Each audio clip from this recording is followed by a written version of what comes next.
भगवान विष्णु और माता लक्ष्मी के चरण कमल में मेरा बारंबार नमस्कार है। भगवान विष्णु और बृहस्पति देव की जय हो। गुरुवार का दिन भी हिंदू धर्म में काफ़ी महत्व रखता है। गुरुवार को बृहस्पतिवार के नाम से भी जाना जाता है। गुरुवार का दिन भगवान विष्णु और देवताओं के गुरु बृहस्पति को समर्पित है। गुरुवार का व्रत बहुत फलदायी माना जाता है। इस दिन भगवान विष्णु और बृहस्पति देव की पूजा करने का विधान है। आइए जानते हैं भगवान श्री हरि विष्णु की पूजा गुरुवार के दिन कैसे करें। गुरुवार के दिन भगवान श्री हरि की पूजा की जाती है। इस दिन व्रत रखने और भगवान श्री हरि विष्णु की पूजा करने से भक्तों को सभी मनोकामनाएं पूरी होती है। इस दिन केले के पेड़ की भी पूजा की जाती है, क्योंकि हिंदू धर्म में केले के पेड़ को बहुत पवित्र माना जाता है और भगवान विष्णु की पूजा केले के पत्तों का इस्तेमाल किया जाता है। इस दिन देवताओं के गुरु बृहस्पति देव की पूजा की भी विधान होती है। बृहस्पति देव को बुद्धि का कारक माना जाता है। इस व्रत को करने से बृहस्पति देव अति प्रसन्न होते हैं तथा धन और विद्या का लाभ होता है। आइए जानते हैं बृहस्पतिवार व्रत की शुरुआत कब करना चाहिए। किसी भी महीने के शुक्ल पक्ष के अनुराधा नक्षत्र और गुरुवार के योग के दिन इस व्रत की शुरुआत करना चाहिए। नियमित 7 व्रत करने से गुरु ग्रह उत्पन्न होने वाला अनिष्ट नष्ट हो जाता है। कथा और पूजन के समय मन, कर्म और वचन से शुद्ध होकर मनोकामनाएं पूर्ति के लिए बृहस्पति देव से प्रार्थना करनी चाहिए। पीले रंग के चंदन, अन्न, वस्त्र और फूलों को इस व्रत में विशेष महत्व होता है। आइए जानते हैं बृहस्पतिवार व्रत की विधि। सूर्योदय से पहले उठकर स्नान आदि से निवृत्त होकर पीले रंग के वस्त्र पहनने चाहिए। शुद्ध जल छिड़ककर पूरा घर पवित्र करें। घर के ही किसी पवित्र स्थान पर बृहस्पतिवार की मूर्ति या चित्र स्थापित करें। तत्पश्चात पीत वर्ण के गंध, पुष्प और अक्षत से विधि विधान से पूजन करें।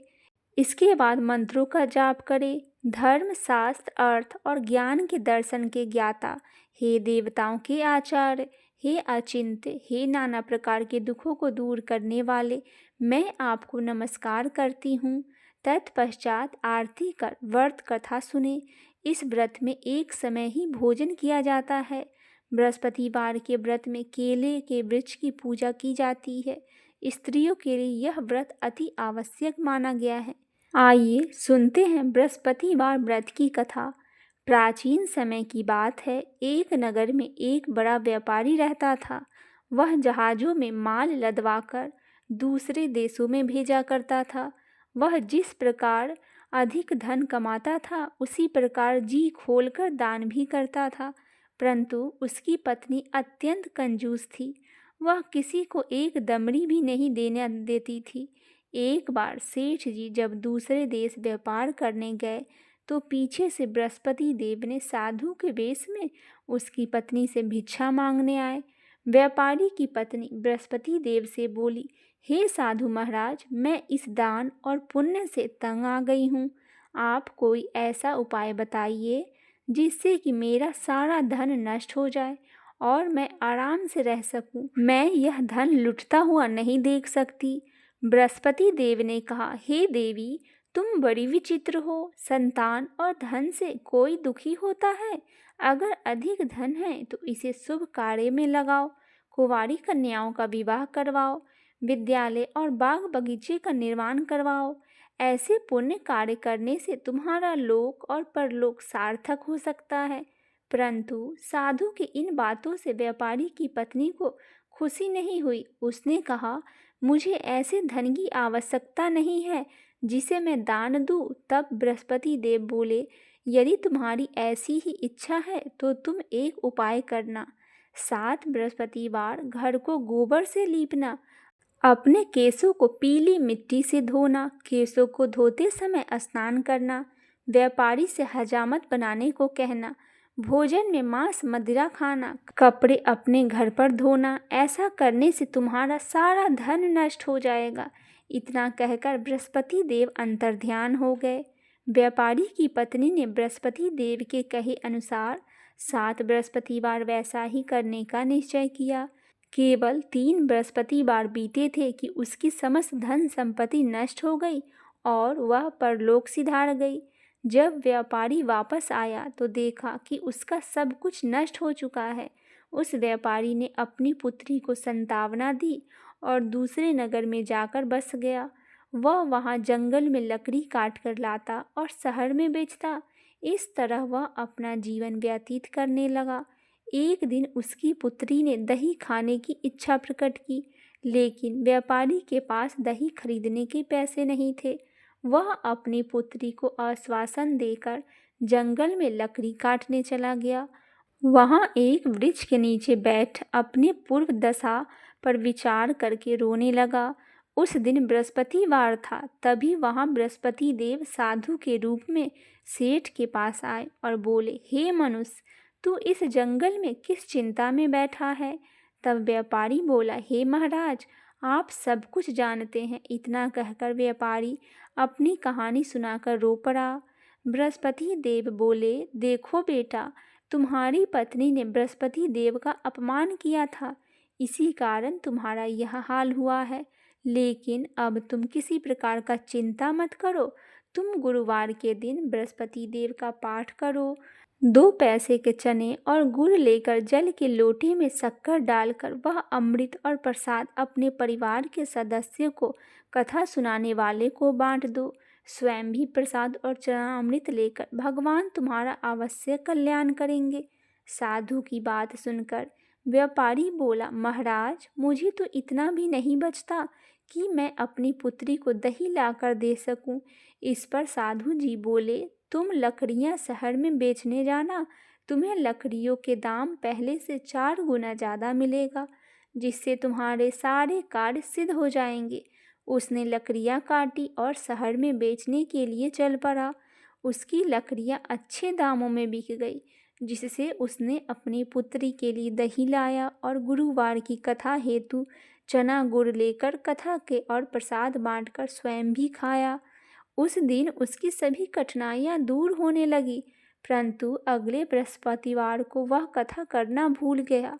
अगले दिन वहां के राजा ने एक बड़े यज्ञ का आयोजन कर पूरे नगर के लोगों के लिए भोज का आयोजन किया।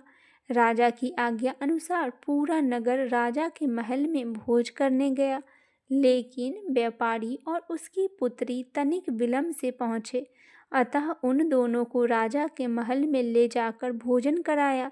जब वो दोनों लौट कर आए तब रानी ने देखा कि उसकी खूंटी पर टंगी हार गायब है।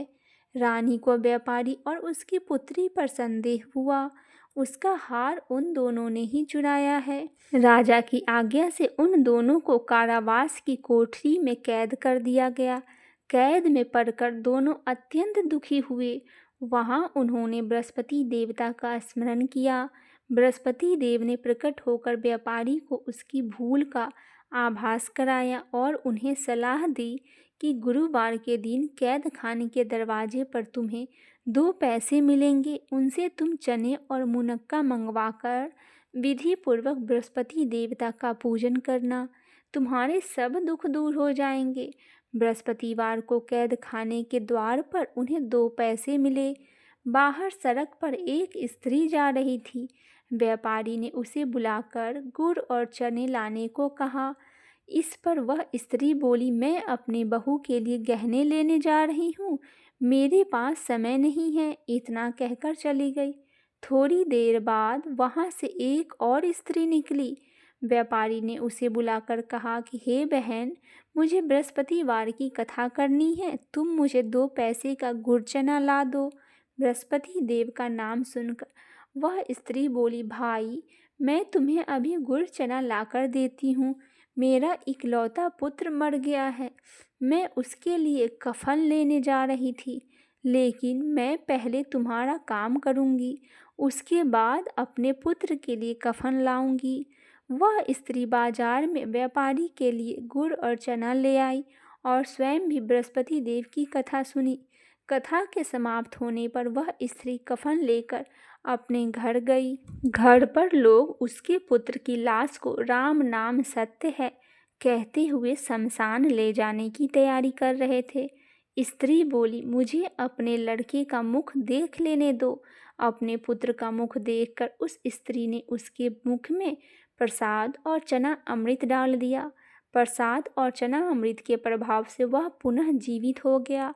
पहली स्त्री जिसने बृहस्पति देव का निरादर किया था, वह जब अपने पुत्र के विवाह हेतु पुत्र वधू के लिए गहने लेकर लौटी और जैसे ही उसका पुत्र घोड़ी पर बैठकर निकला, वैसे ही घोड़ी ने ऐसी उछाल मारी कि वह घोड़ी से गिरकर मर गया। यह देखकर स्त्री रो रो कर बृहस्पति देव से क्षमा याचना करने लगी। उस स्त्री का याचना से बृहस्पति देव साधु वेश में वहां पहुंचकर कहने लगे, देवी, तुम्हें अधिक विलाप करने की आवश्यकता नहीं है। यह बृहस्पति देव का अनादर करने के कारण हुआ है। तुम वापस जाकर मेरे भक्त से क्षमा मांगकर कथा सुनो, तभी तुम्हारी मनोकामनाएं पूरी होगी। जेल में जाकर उस स्त्री ने व्यापारी से माफ़ी मांगी और कथा भी सुनी। कथा के उपरांत वह प्रसाद और चना अमृत लेकर अपने घर वापस गई। घर आकर उसने चनामृत अपने मृत पुत्र के मुख में डाला। चना अमृत के प्रभाव से उसका पुत्र जीवित हो उठा। उसी रात बृहस्पति देव राजा के सपने में आए और बोले, हे राजन, तूने जिस व्यापारी और उसके पुत्री को जेल में कैद कर रखा है, वह बिल्कुल निर्दोष है। तुम्हारी रानी का हार वहीं खूंटी पर टंगा है। दिन निकला तो राजा रानी ने हार खूंटी पर लटका हुआ देखा। राजा ने उस व्यापारी और उसकी पुत्री को रिहा कर दिया और उन्हें आधा राज्य देकर उसकी पुत्री का विवाह उच्च कुल में करवाकर दहेज में हीरे जवाहरात दिए। इस प्रकार बृहस्पतिवार व्रत की कथा संपन्न हुई।